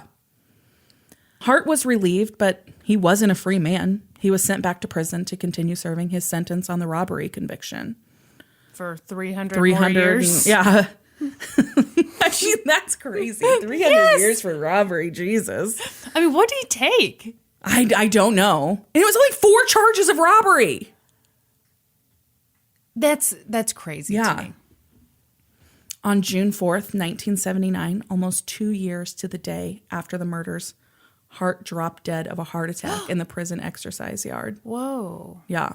After the acquittal, Sheriff Weaver was asked if he would reopen the investigation into the Girl Scout camp murders, and he said, "Why would we? We have the right man." No, you don't, dum-dum. Mm-hmm. Oh, that fuckwad. Yeah. He knows he doesn't have the right guy. Mm-hmm. DNA testing has been developed since the crimes, and multiple attempts have been made to match Gene Leroy Hart's DNA to the semen samples collected from the scene. A partial match in 1989 said there was a 1 in 7,700 chance that the sample belonged to anyone other than Hart. But the sample was officially deemed deteriorated. Yeah, you said it. Deteriorated. And therefore deemed inconclusive because it failed to match the 5 aspects required for a conclusive match. Okay. So it wasn't... I don't know what that means. I don't know if that means that those results are wrong or inaccurate, but it was deemed inconclusive. Okay. As recently as 2017, 40 years after the murders, fundraising efforts were made to do independent DNA testing on the samples once again. The fundraising goal was met, but no word yet on the result of that testing. This is unsolved? It is unsolved.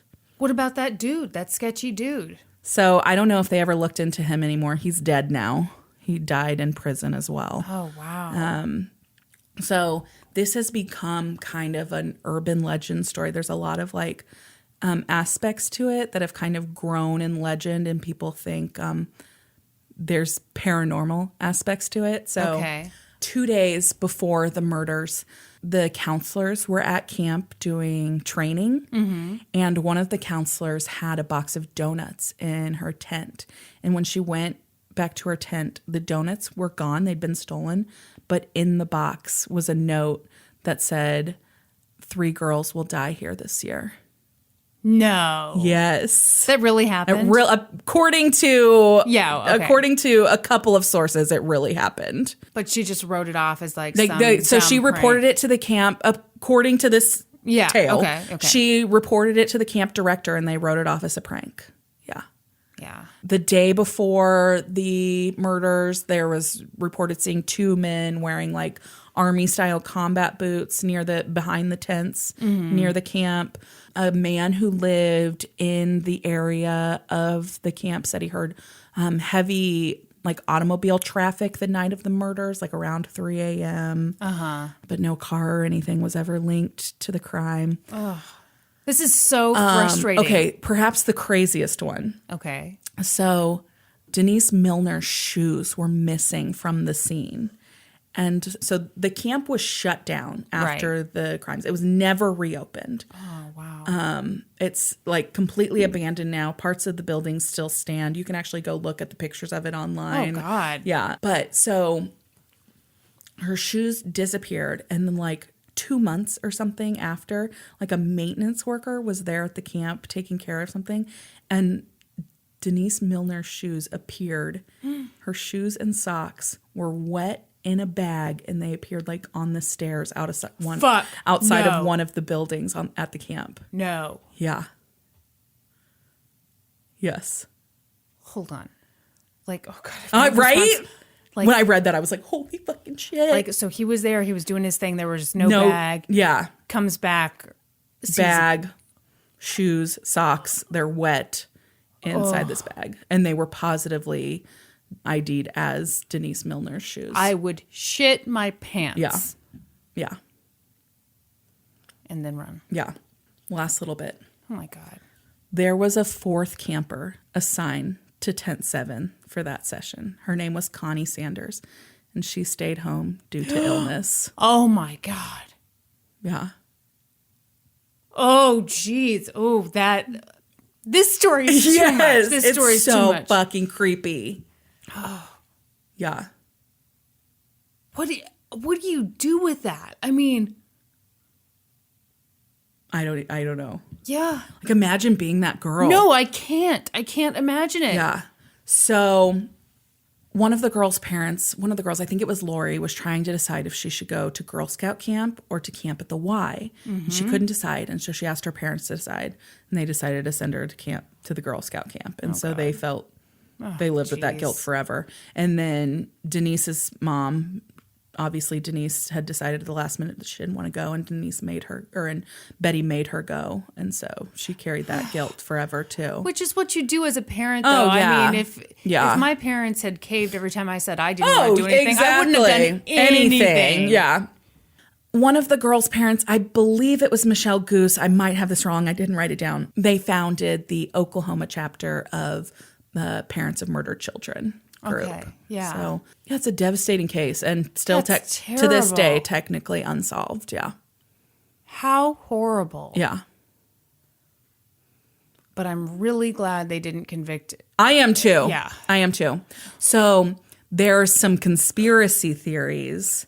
Sorry, I just did a weird straw noise. Go ahead. There are some conspiracy theories that Gene Hart did not die of a heart attack in prison and that he was really murdered. How old was he? He was 35. Oh, yeah, he didn't die. Yeah. Okay, what? No, I mean, like, die of natural causes. Yeah. You know what I mean? Go ahead. He was 33 when he was charged. So, yeah, he would have been 35. Okay. So there's conspiracy theories that he was taken out because people believe that he should have been found guilty. And that the sheriff's office and the medical examiner's office were in on it and made the report show that he had died of a heart attack. That's just a conspiracy theory. There's no actual fact backing that up anywhere. I'd rock a tinfoil hat for that one. one. I would too. Yeah. Okay. Yep. Oh my God. And that's the Oklahoma Girl Scout camp murders, That Kristen. was nuts. You told that story very well. Thank you. It was deeply unsettling. Yes. Thank you to Catwoman on Instagram for that one. Wow. Oof. I have something to tell you. Oh my gosh, yay. And actually, so I've started a thing now where I've got some notes at the bottom of my script. Oh. Things to bring up. Wow. Because I forgot this 2 weeks in a row. I forgot to tell you this. Oh, great. Maybe it was just 1 week. And Kyla was so annoyed with me for forgetting to tell you this that she texted me this morning. She was like, I know you guys record today. Do not forget to tell Brandi, blah, blah. Okay. So your Hobson murder case. You were doing your Johnson County series. And I always think I have no connection to this stuff. Yeah. Listen to this shit. So Jimmy Crumb, that was the 17-year-old boy who killed his stepbrother. Yeah. My grandpa was his elementary school basketball coach. Holy shit. Yes. So my dad just like casually brings up, he's like, Grandpa was his coach, said that, Jimmy was always a really aggressive kid and, kind of had some trouble. Oh my gosh. Apparently, when he was living with his dad, they moved over to Raytown, which my grandpa was in the Raytown school district for like decades. And yeah. Holy shit. Isn't that nuts? That is nuts. Then, on a very different note.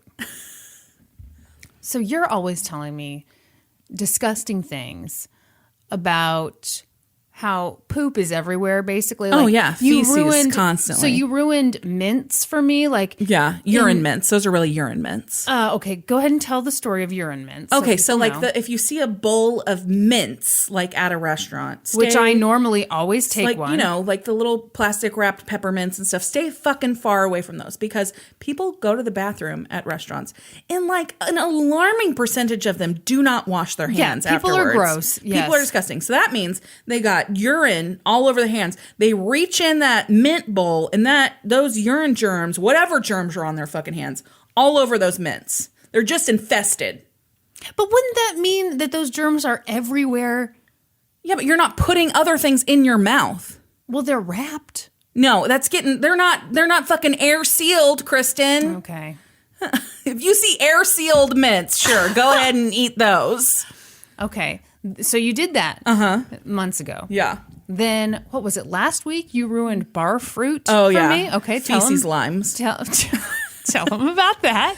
Okay, so we, at our celebratory dinner. Yes. It was, so we each got a cocktail and mine, I think, came with a lemon and yours came with a lime. And I looked over and noticed that you did like a little squeezy with it. Okay, don't act like I'm weird. I did the normal thing. Then you plunked it right in your drink. Yes. Okay, I read an article about a study on that bar fruit. The cherries, the oranges, really not the cherries because those just come out of a jar, but like little orange slices that they put like on Blue Moon, little lemon wedges, lime wedges, all that shit.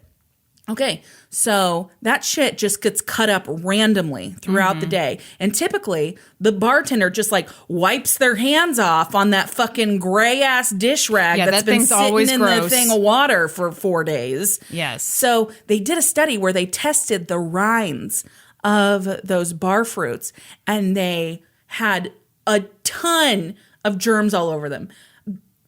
Feces, vagina fungus. Okay. All kinds of disgusting shit. Okay, so in conclusion, Brandi ruins things for me. So this past weekend, I was out with some friends, and I got a cocktail, and you know what? I got a lime wedge with it. No, God, you just plunked it right in there. I did. But the whole time, I couldn't stop thinking about the feces, and I thought, Brandi has ruined cocktails for me. And so, I'm sitting around with a group of people, and I'm like pretty much done with my drink, but I was like, you know what? I'm going to send a picture of this to Brandi, and I can't remember what I wrote with it. But so I did that not realizing how stupid I would look because it was like super dark. So I took a picture, it flashed, and so everyone turns to look at me, and there I am taking an ugly picture of my empty drink. Like I don't know how to Instagram or something. And so then I had to be like the gross person at the party who's like, well, the reason I'm doing this is because my friend says there's feces on this bar fruit. And so everyone starts talking about like, oh yeah, I saw that study. And everyone's talking about how disgusting it is. Yeah. Then get this. My friend Jocelyn was sitting next to me. Yeah. She said, well, I've heard the same thing about men's beards. I saw a study. Men's beards have feces. I've heard that. I was overjoyed. I was like, this is excellent. Brandi's husband has a big old poop beard. I'm so excited to ruin this for her. So I've been excited all week long. I'm like, I'm going to ruin Brandi's day. She ruined bar fruit. I'm going to ruin Zach's face. Then, okay, don't do this. I know. So before you came over, your face, God. Before you came over, I was like, I'm going to find this study. I'm going to have it ready. Click, dee, dee, dee, dee, dee, dee. It's not real. It's not real. It's not real. I was so disappointed that your husband's beard isn't chock full of feces. Zach shampoos his beard twice a day. Twice a day? Twice a day. Damn. Don't you think that's excessive? Yes. So here's the reason why. He's over shampooing. Oh, yeah. He totally is. And I've told him this, but he's very into keeping that thing nice. So this is what he does. So if you don't know, I mean, but our listeners don't know. He's a mechanic. So he works very hard at work. He gets very dirty. So before he goes to bed every night, he takes a shower. Lathers it all up, shampoos that beard. I just spit everywhere. What does he do in the shower? He lathers up his head to toe with that one soap, just like your dad. Oh, gross. Can we not mention my dad in the shower ever again? Would you rather me say DP in the shower? God. It's not great either way. So then he goes to bed with his beard wet. And so in the morning, he has to shower again because his beard looks all crazy. Beard. Yeah. Why doesn't he blow dry his beard? Oh, he's never going to do that. I asked him one time. Okay, so I saw this story on like a little video on Facebook about men getting beard blowouts, so like round brushing their beards. Yeah. And so one night we were like laying in bed and I was like, hey, can I round brush your beard? And he goes, that's a no. And I said, one time? You don't even know what that means. And he said, I know it sounds fucking girly, like you're trying to give me feathered bangs or something. He wouldn't let you do it one time? No, he vetoed the beard blowout. Man. Yeah. He's too manly, Kristen. When Norman started blow drying his hair, he felt like he was a whole new man. Wow. He was just like, it's so much more manageable. It looks so much better. Yeah. It's quick. Feels pleasant to have this warm air on me. That's right. Yeah. Yeah, he gives himself a blowjob every day. God. Got those ribs removed. I'm sorry, what are we talking about?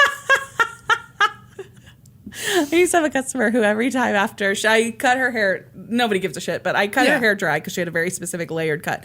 And so she would get like these little pieces of hair on her face. And so at the end of her haircut, every time she'd ask for her blowjob to blow the hair off. No. She knew she was saying it to be funny. Yes, she knew she was saying it to be funny, but I thought it always cracked me up. Yeah. She's like, yeah, I'm ready for my blowjob. I had a totally different mental image. I was thinking... Of like someone who didn't know that they were saying something disgusting? And her name's Karen. Yeah. And she has no clue. Oh, another thing I want to tell you. Some kind soul has created a subreddit for us on Reddit. Yeah, so... Oh my gosh. I'm going to click on it right now. Don't get too excited. It has 1 subscriber, and I think it's the person who made it. Well, you can only go up from there. Surely she won't back out of her own Reddit. Can you imagine? She's like, I was into a few episodes, now not so much. So I'm just going to give it a shout out because I thought it was so nice that... Well, I assume it's a she. I actually have no idea. The username is I'm Not Insane 13. Could be either. So clearly someone who's not insane. Is a unisex handle. Mm-hmm. And the subreddit is called Let's Go to #2 Court Podcast. Yeah. Love it. That's awesome. Nice. Yeah. That's super cool. What if she hates it and it's just a place for her to vent and she just hasn't gotten around to it? Oh, she doesn't. She hates us so much that she can't even be bothered to vent about us. Who knows? Ooh, that'd be rough. Oh, wait, no. Okay.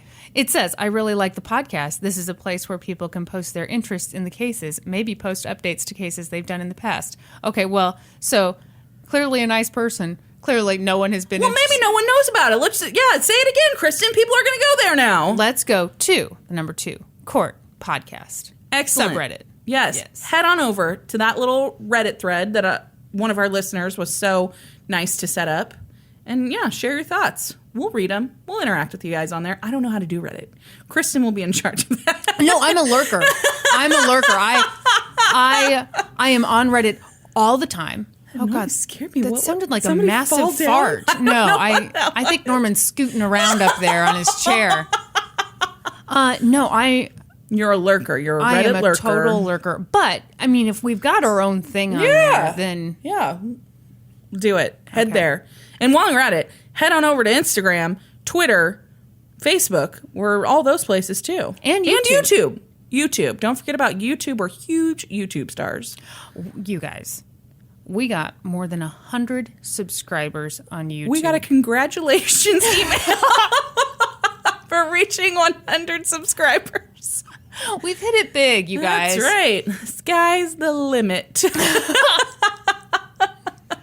Hey, and then while you're at it, head on over to iTunes if you haven't already and leave us a rating, leave us a review. We haven't mentioned that in a couple episodes, and it shows. You're so right, it does. The minute we stop asking, people are like, I guess they're good. Yeah. Oh, and I heard this on a podcast just this week. I can't remember what it was, but I was listening to a podcast, and at the end, the lady was like, give me a 5-star review. I was like, well, damn, she just asked for it. Give us go there and give us a 5-star review. Yeah. Please. No, I don't like it. I don't like it. Give us whatever review you think. Feel we deserve. Yeah, there you go. It's probably 5 stars. Might be 4 stars. Who knows? Definitely not lower than 4 stars. I'd probably give myself a 4-star. I've had to do corrections several weeks in a row now. And then, be sure to join us next week. When we'll be experts on 2 whole new topics. Podcast adjourned. And now for a note about our process. I read a bunch of stuff, then regurgitate it all back up in my very limited vocabulary. And I copy and paste from the best sources on the web, and sometimes Wikipedia. So we owe a huge thank you to the real experts. For this episode, I got my info from The Murder by Kayak, episode of 2020, as well as a bunch of articles from the New York Times. And I got my info from an amazing 6-part series in the Tulsa World by Tim Stanley, as well as The Oklahoman, The Washington Post, People Magazine, and Gizmodo. For a full list of our sources, visit lgtcpodcast.com. Any errors are, of course, ours, but please don't take our word for it. Go read their stuff.